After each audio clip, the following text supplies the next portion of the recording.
Let's see our third molecule. This is the molecule which you can see on your screen, and this is our mirror. Its mirror image will be something like this. This is the mirror image of this molecule. Right. Now we try to see whether they'll superimpose each other or not. Let's bring it here. Try all possible rotations. Right, this is one rotation. So we see that the blue is overlapping blue, but on this side yellow is not being overlapped, and even white. So these two are in opposite places or in different places. Let's rotate it once again. What do we see here? Now the yellow is overlapping, but these two which you see here, the blue and the purple one, they are not. Now let's rotate it once again. Now we see that the purple one are overlapping, but the yellow and blue are not. So in this molecule, you try to rotate in whatever possible directions you can. You won't be able to find a position where they'll superimpose each other. They cannot superimpose each other. It's not possible, right? So what we conclude is that apart from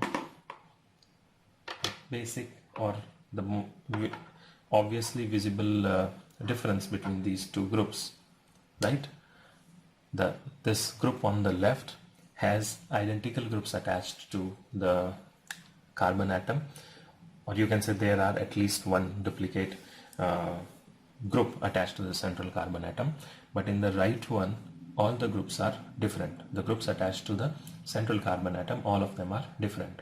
What do we observe here is that their mirror images are not identical. In this case the mirror images were identical. Here the mirror images were identical, here the mirror images were not identical. We made all possible rotations here, but we saw that we cannot have superimposable mirror image. But that was not the case here. After one or two rotations we reached a configuration which was similar. That means the mirror image and the original molecule were identical. So that means what? This is the basic criteria to eliminate whether a molecule will have or will show optical isomerism or not. For a molecule to show optical isomerism, it has to have this property. That means the central carbon atom or a carbon atom must be attached to 4 different groups or molecules or atoms. Now this central carbon which we see here, which was having 4 different groups attached to it, this particular carbon will be called chiral carbon, and the other group which we have, other molecule which we have seen, such carbons are called achiral carbon. So this is chiral carbon and this molecule is chiral molecule, and this is the molecule which will show optical isomers, right? And these two structures, they are the optical isomers. They are called optical isomers and they are also called enantiomers. So they are enantiomers, right? One of them has different property from the other. And what is the difference in property?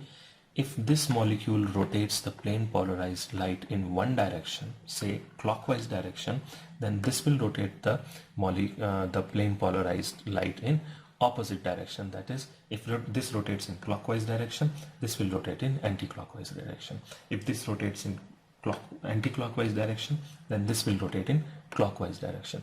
Remember, it rotates only the plane polarized light, not the normal light.